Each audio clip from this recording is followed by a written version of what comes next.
Hey, Gene Galin here with the Chatham Journal, Chatham Chatless, and I'm here with Tracy Carbone in Chatham County. Tracy, why are we here? Why am I out here? Why are all these people out here today? It is an extraordinary moment to celebrate my father, who's 95 today. He's been in-home hospice in my home, and he's a World War II vet. So we wanted to take this moment and celebrate him. We've had extraordinary people in our lives, and this is such a blessing for us today. Okay, well, let me ask you a question. He's 95, so he's born 1925. Okay, I'm doing well on the math here, which means World War II started in 1940. So how old was he when he signed up? 1942. Okay. He went in February 1st, I believe. All right. And so he was, I think, 16 at the time. 16.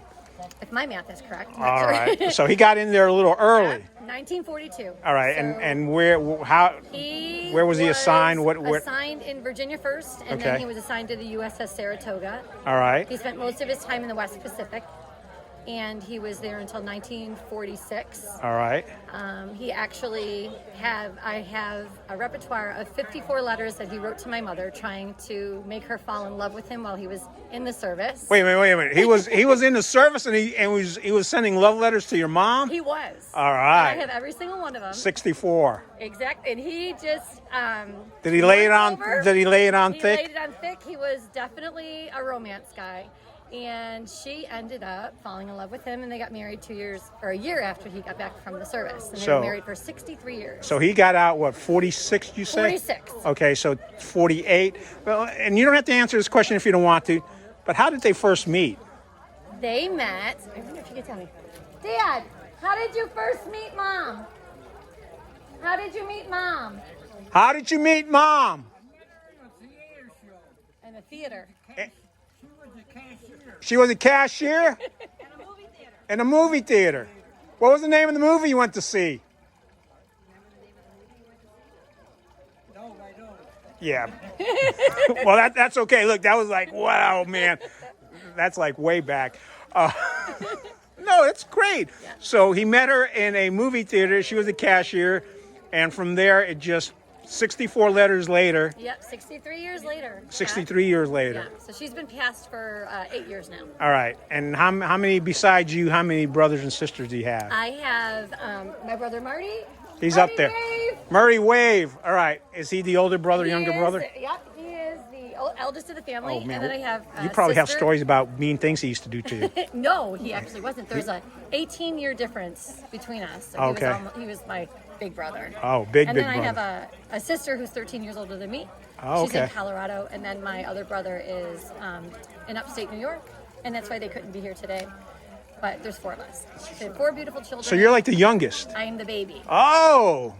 Not really a baby anymore, but I'm a baby. Oh, no, it's okay. You're, in your father's eyes, you will always be the yes, baby. Yes. So. Oh, yes. And you've got... The whole family's baby. Oh, the whole family. That's my sister. Is that your sister?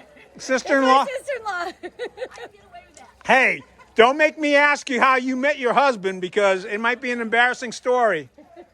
My wife kicks me under the table every time I ask that in weddings, but it's a good storyline.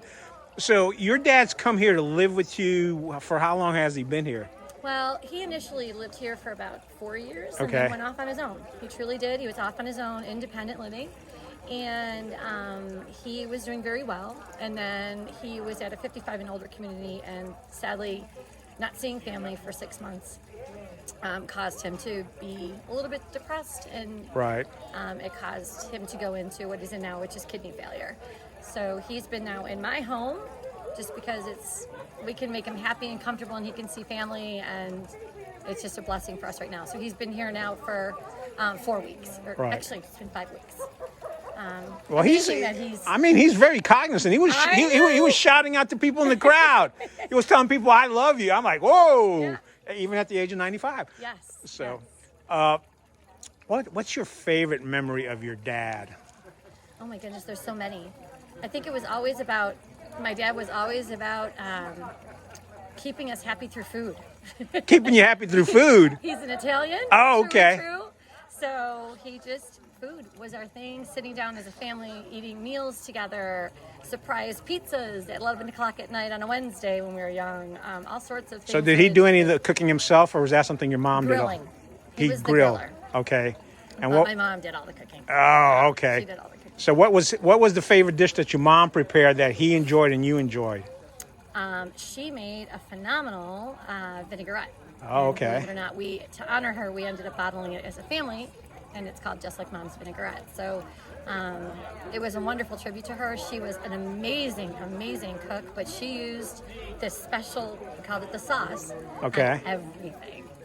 Everything. She used it on to grill, to bake, to saute, and so it was her thing. And everybody loved and came to our house for her dressing. So your dad did the grilling. I mean, that's a guy Steaks. thing. What was it? Steaks? That's what he's having tonight for his birthday dinner. Oh, great! He's having a grilled steak for his birthday dinner. So, And you would have your mom's vinaigrette on the side? yes, And always. that would be- every meal we had a salad. Every single meal. All right, now Every you meal. mentioned surprise pizzas on a Wednesday. What's so surprising about them and where did they come from? It was really funny because after about, when I finally turned old enough to realize that every single Wednesday he would leave the house at 10:30 at night. We knew where he was going, but he would leave at 10:30 at night, go get a pizza. Where we grew up, there was like you could get pizza on every corner. Right. And he would just show up back home at 11 o'clock at night. Same thing every time walk in. Hey kids, look what I brought. Every week, the same thing every Wednesday, 11 o'clock at night. And now I wouldn't dream of giving my kids pizza at 11 o'clock at night. Right. But it was our thing. And he loved it. Surprised him. And how many grandkids does he have? Oh my goodness. He now has, let me see if I can do this right. 7 grandkids and 2 great-grandchildren. So, I'm going to get this wrong. Well, it's okay if you got one. Don't name names, and if you miss one day, you'll say, "Oh yeah, I forgot about you." Yeah. There He you does. go. And they're spread out. They're all in over the place. ages and yes. But they've been sending him. I wish you could see the room that he's in, but there's pictures just galore of his great-grandkids and his grandchildren, and we've really been blessed to be able to do this for him. I was going to say, it sounds like his life and your life has been blessed, and Very much. we go through a whole bunch of things in our life. But man, 95 and all these people who came out to celebrate his birthday, that must be Extraordinary. And he's enjoying it, man. He's up there. He's got that hat that he got from the Marines. Yeah. I'm sorry, not the Marines. Right. It's the Navy. Sorry, Navy guys. I know I'm going to get chastised for that, but. Tracy, thank you so much for sharing this moment. Thank you so much for coming. I really, really am so thrilled that you're It's a here. great pleasure, and I hope that folks in Chatham County enjoy you sharing a little bit of your dad's life and your life. Thank you so much. Thank you so much for coming. All right, bye. Thanks a lot.